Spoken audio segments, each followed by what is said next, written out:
Another question I received was, how can I develop effective touch for drop shots on both sides? Good drop shots, you need to master technique first. There are technical elements, and then you just need to practice a lot. The touch cannot be taught in a certain way.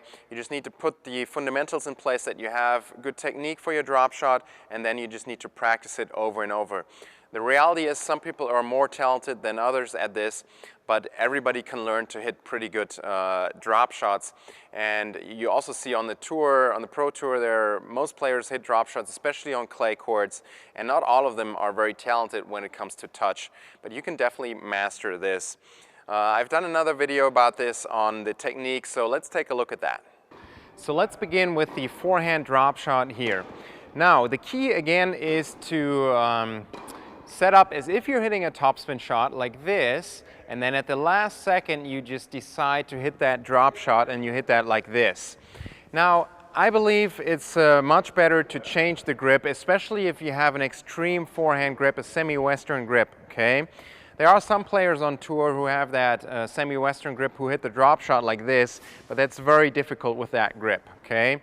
So usually you want to change the grip. Now if you have an eastern forehand grip, you can keep that grip and hit the drop shot like that, okay? So if you have the semi-western, it's going to look like this. You're set up here, and now as you decide to hit the drop shot, you change to a more conservative grip like this, and that way you can hit the drop shot, you can have the open racket face, okay? What grip should you use? I use a grip on approximately bevel 2.5, so just a little further over than the continental grip.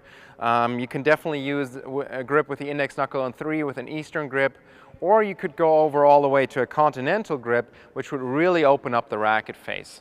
Remember, what we're trying to do is we're trying to open the racket face to get under the ball so that we can hit this drop shot. The goal with this kind of a drop shot is that it does not continue to bounce very far. So a general guideline when you practice this shot could be the ball should bounce 3 times before it passes the service line. You'll see that in a second in my super slow motion drop shot that I'll show you, okay? So if you can get that ball to bounce 3 times before it passes the service line, then you've usually hit a pretty good drop shot. It's okay if this shot goes a little higher over the net, but then it really needs to sit, okay? Of course, another alternative is to have it a little bit lower over the net, and then it can go a little further. But generally when we try to hit that drop shot from the baseline against these pushers, we hit the kind of a shot where it goes up a little bit higher, the racket face is quite open like this, and then the ball needs to kind of really sit behind the net. This is the kind of drop shot that you see used at the pro level a lot.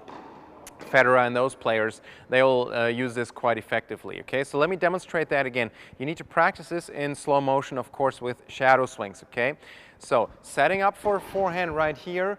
Now I change the grip, and I can change the grip with the left hand here, okay? That's important. Change the grip. You can control the racket with the left hand because otherwise it'll be difficult to change the grip. That's why you want to have that left hand here. So change the grip now. My index knuckle is on bevel 2.5 right now. And then I really open up the racket face like this, and I just chop under the ball a little bit. It's like this chop under, and then at the end you'll see the racket like this with the strings pointing up, okay? So we're really opening up the racket face, chopping under that ball a little bit like this. So practice like that. Here, grip change, and then right here, this is the drop shot for the forehand. Now let's take a look at the super slow motion.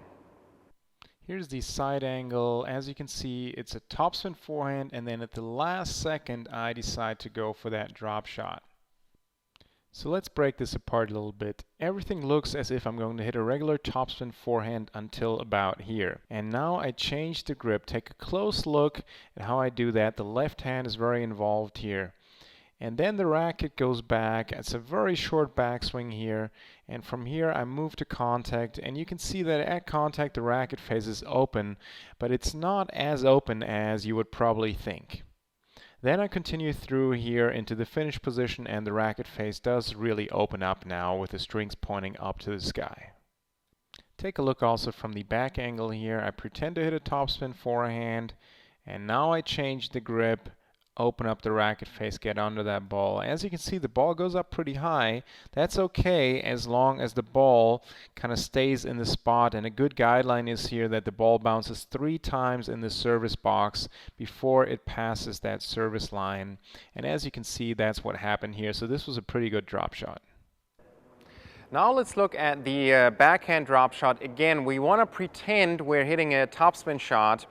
We're trying to hit a drop shot here and that surprises the opponent, especially those pushers that are moving side to side, okay? So I'm set up here, one-handed backhand, as if I'm hitting a topspin one-handed backhand. And now at the last second, I change the grip. Again, I control that with the left hand, okay, to open the racket face here. Now for me, I hit this with my slice grip, and that's with the index knuckle on bevel 2.5. That's relatively open. It can work well, works well for me. I would probably recommend my students to use a grip with the index knuckle on bevel 2, so a continental grip. Okay, but 2.5 can work.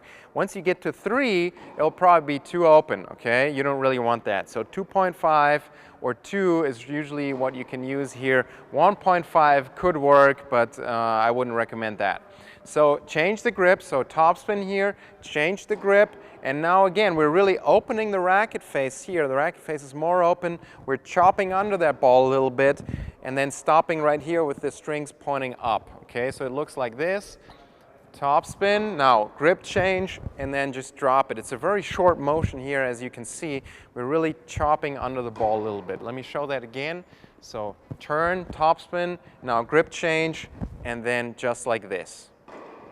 Let's take a look in slow motion here. Looks like a topspin, now grip change, opening the racket face for the drop shot.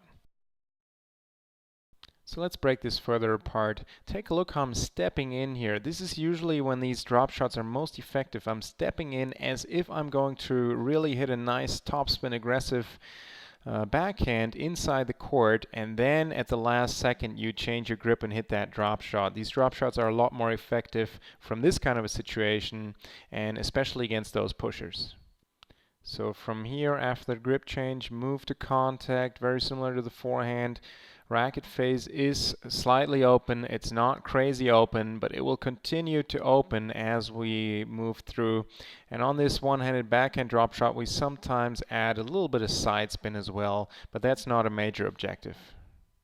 Let's take a look at this shot from the back angle. First, I'm stepping in as if I'm hitting an aggressive topspin shot. That takes time away from the opponent as well. Now I open the racket face, and then I go under the ball. And as you can see, there's a bit of side spin here on this shot as well, which happens quite often when we do that drop shot with the one-handed backhand. Watching this ball, we see that again it goes relatively high over the net, but then it really just stops behind the net, and it bounces at least 3 times in the service box before it passes that service line, and that's usually a good sign for a good drop shot. Now on the two-handed backhand, this is slightly different. So when we're set up here to hit the two-hander, we have both hands on the grip here, but again, we control the grip with the left hand so that we can now change the right hand to our slice backhand grip, okay? So we change that to open, and then we hit like this and we let go of the left hand here. So it looks like this. So turn, grip change, and then like this. And again, turn, pretend to hit a topspin shot, grip change, like this, the left hand goes back, and that's how you hit that two-handed, that drop shot off of a two-handed topspin backhand.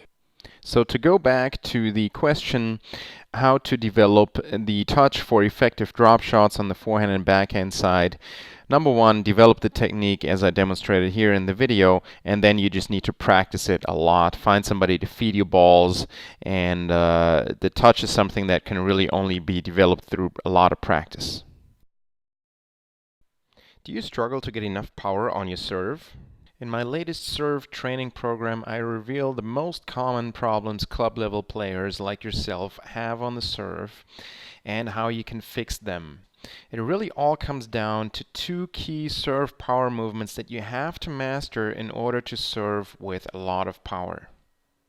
To find out more about these 2 key serve power moves, click inside this video right now.